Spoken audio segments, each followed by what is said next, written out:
following announcement has been paid for by Torah Studios.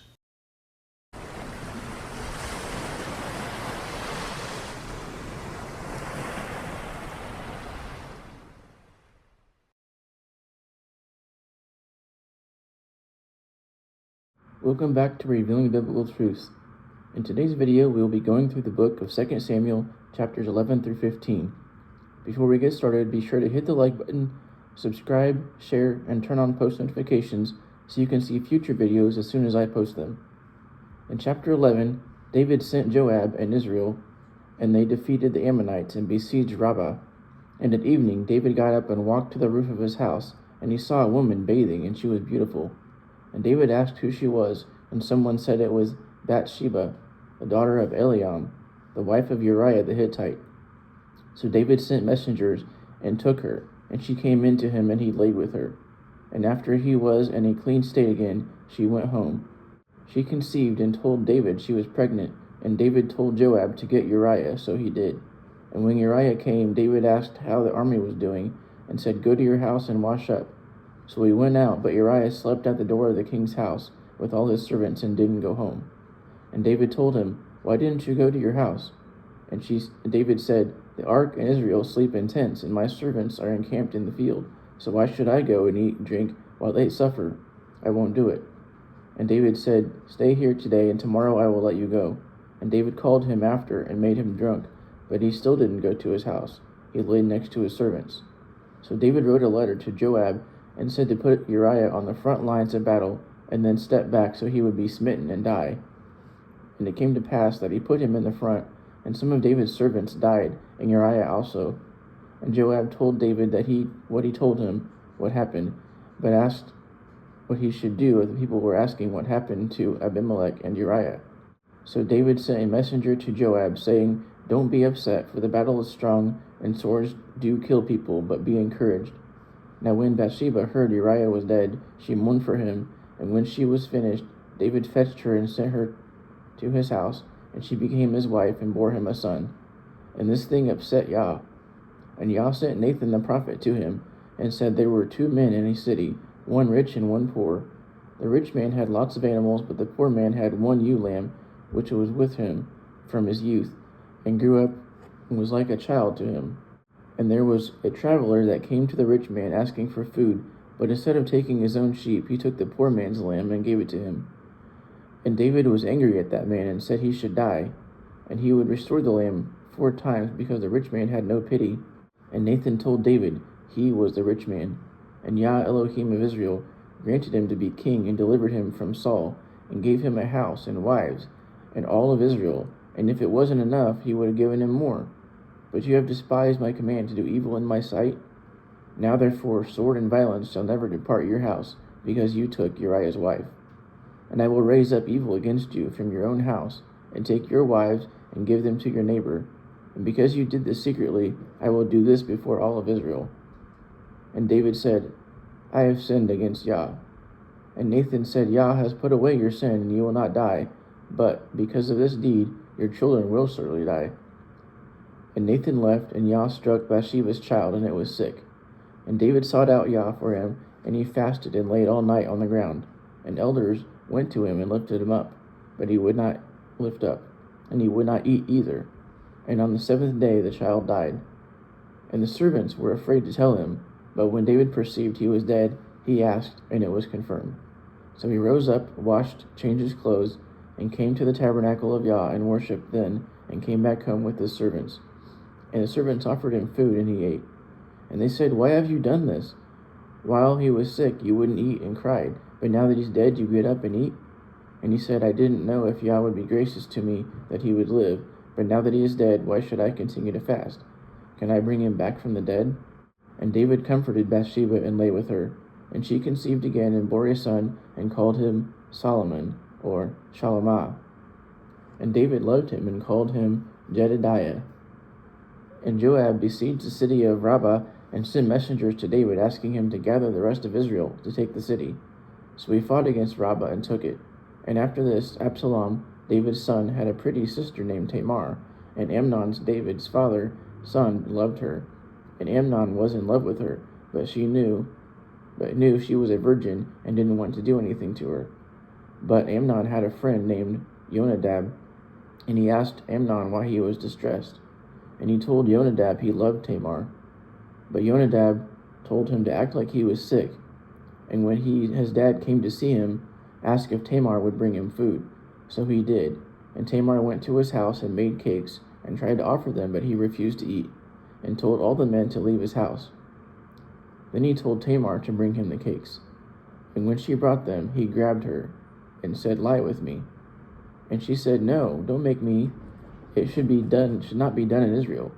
My name will be shameful, and you will be like a fool. Ask the king, and maybe he would let us." But he wouldn't listen to her, and he raped her.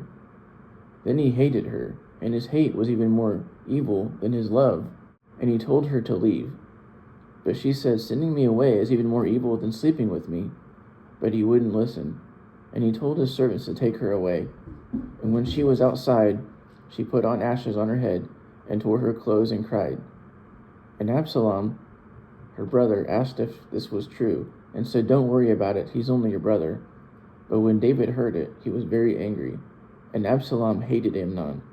And after 2 years, Absalom had sheep shearers in Baal Hazor, and invited all his brothers, and asked of his father if they could all go and shear the sheep.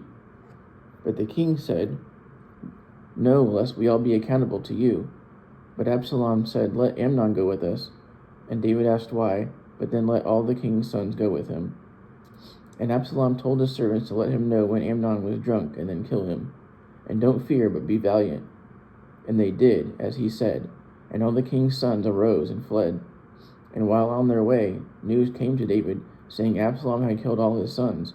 And the king tore his clothes and laid on the ground. And Jonadab told David, "Don't think he killed them all, but only Amnon is dead, because he had him killed, because he forced Tamar." And Absalom fled, and Jonadab said to the king, "Your sons are coming." And they all cried together, and David wanted to go see Absalom. Now Joab knew that David's heart was toward Absalom, and he sent a wise woman and told her to pretend she was a mourner, and put on mourning clothes and come to the king. So when she went, she spoke to him and said, "Help me." And he asked what happened, and she said, "I'm a widow, and my handmaid had 2 sons, and they fought, and one killed the other. And my whole family has gone down against my handmaid, and said, 'Deliver him that has killed his brother, so that we may kill him, and not leave any heirs to my husband.' And the king said, 'Go to your house, and I will tell you what to do.' And he said, 'Whoever says anything to you, bring him to me, and he will not touch you any more.' And as Yah lives, her son wouldn't be touched. And the woman said, 'Let me just say this one more thing.' And he said, 'Okay, say on.' And she said, 'Why have you thought such a thing that you wouldn't go fetch your banished one? Yah does not respect any person. I am come to talk about this thing because the people made me afraid. So let me ask this one thing. And your servant Joab put me to this.' And the king told Joab to bring Absalom here. And Joab bowed before him and thanked him, and went and got Absalom. And the king said, 'Let him go to his house now, and let him not see me.' And in all Israel no one was so handsome, and there was no blemish in him. And every year his hair weighed 200 shekels, which is 46 pounds. And Absalom had 3 sons and a daughter whose name was Tamar, and she was beautiful. And Absalom lived in Jerusalem for 2 years, but never saw the king. And he sent for Joab, but he wouldn't come. And twice this happened. So he told his servants that Joab's field was near, and go set his barley field on fire. And so they did. And Joab arose and came to Absalom, and said, 'Why did your servants do this?' And he said, 'I have sent for you, so you could bring me to the king, because he brought me from Geshur here for 2 years, and still hasn't seen me. And if there is any iniquity in me, just let him kill me.' So Joab came and told the king, and he called for Absalom.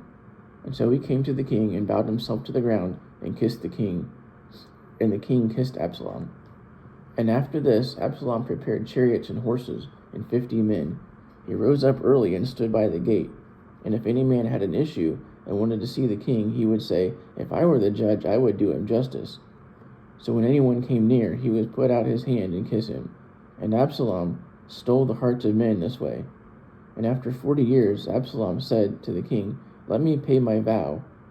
For he had taken a Nazirite vow when he was in Geshur in Syria, saying, "If Yah will bring me to Jerusalem, then I would serve him." So the king said, "Go in peace," and he went to Hebron. But Absalom sent spies all throughout the tribes of Israel, and said, "As soon as you hear the shofar, you will say, 'Absalom reigns in Hebron.'" And he took 200 men from Jerusalem, but told them nothing of this plan.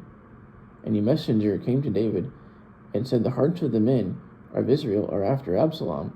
And David said to all his servants, "Let us flee, or else we won't escape." And they said, "We will do whatever you wish." And David and all his household went out, leaving his 10 concubines to keep the house. And the country wept as David and his people passed over the Kidron River toward the wilderness. And Zadok and the Levites were with him, and also the Ark of the Covenant. And the king told Zadok to carry the ark back to the city. And if I find favor in Yah's eyes, he will bring me back again, and I will see it and his house again. But if he has no delight in me, then let him do as he pleases.